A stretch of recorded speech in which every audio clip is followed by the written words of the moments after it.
Hello friends, आज हम article 19 के बारे में जानेंगे।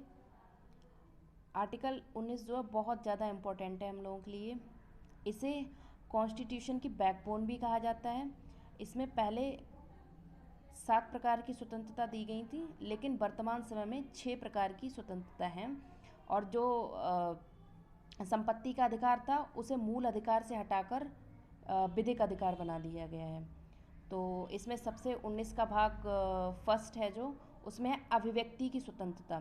अभिव्यक्ति की स्वतंत्रता का मतलब होता है विरोध को अभिव्यक्त करने के लिए बोलने की आज़ादी। जब हमें बोलने की आज़ादी है तो हमें पूछने की भी आज़ादी होगी, तो हम किसी से भी पूछ सकते हैं कुछ भी। इसी के तहत मतलब आरटीआई भी इसी में आता है। और बोलने की आज़ादी है। बोलने की आज़ादी का एक और एग्जाम्पल है कि जो हमारे सुप्रीम कोर्ट के बहुत बड़े वकील हैं प्रशांत भूषण जी, तो उन्होंने सुप्रीम कोर्ट के मतलब जो मुख्य न्यायाधीश थे ऐसे बोबड़े, उनके खिलाफ एक बार एक ट्वीट किया था।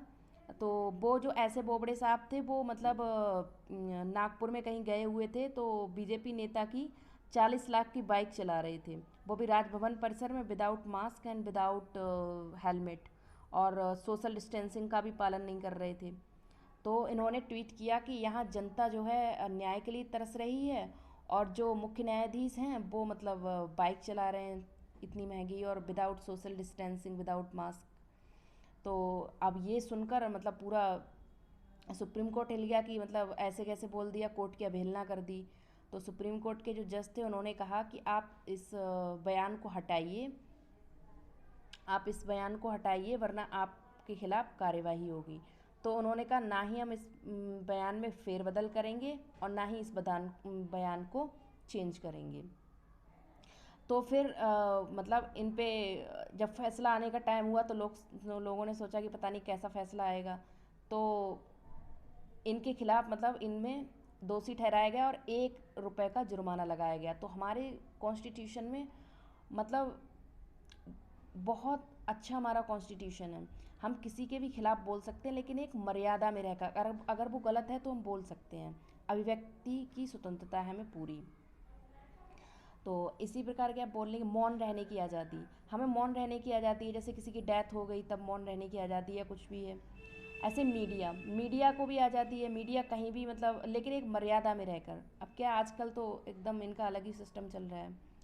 ऐसे ही पुतला, अब क्या है कि हम अभिव्यक्ति की आज़ादी है तो हम किसी भी कोई भी नेता है अगर वो अच्छा काम नहीं कर रहा है या कोई भी है तो उसका पुतला फूंक देते हैं, लेकिन नेता को थोड़ा ना फूंक रहे हैं, उसका पुतला फूंक रहे हैं। तो ये भी हमें अभिव्यक्ति की आज़ादी के अंतर्गत ही राइट मिला हुआ है।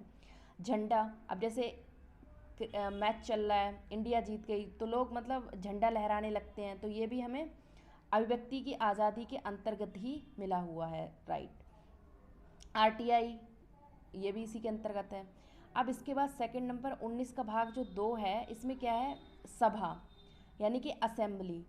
अब सभा की भी स्वतंत्रता, हम सभा मतलब बुला सकते हैं, लेकिन उससे क्या है कि ये जो एकता और अखंडता है, सुरक्षा है, पब्लिक है, मोरल है, कोर्ट है, विदेशी संबंध है, इन पे कोई असर नहीं पड़ना चाहिए।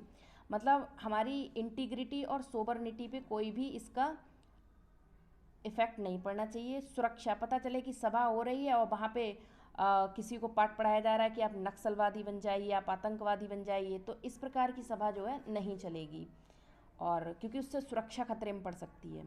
पब्लिक, मतलब इससे कोई मतलब वहाँ पे सभा मतलब शांतिपूर्ण सम्मेलन कर सकते हैं। और मोरल, किसी के भी प्रति हम कुछ मतलब अभद्र भाषा का प्रयोग नहीं कर सकते हैं, और कोर्ट के खिलाफ नहीं बोल सकते हैं।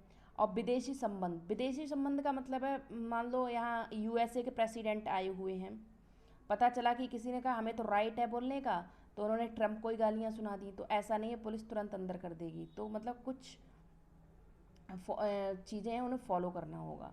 इसके बाद है संचरण, भाग 4 और चारों तरफ घूमने की स्वतंत्रता। 4 और चारों तरफ यानी कि संचरण, फ्रीली मूव, हम कहीं भी घूम सकते हैं, कहीं भी संचरण कर सकते हैं। लेकिन क्या है इसमें भी है कि एकता और अखंडता पर कोई असर नहीं होना चाहिए, सुरक्षा के हिसाब से पता चले कि आप इंडिया चाइना बॉर्डर पे चले गए, वहाँ मतलब वॉर हो रहा है, आप वहाँ खड़े हो गए जाके, नहीं हमें तो देखना है, तो इस प्रकार से हम नहीं कर सकते हैं।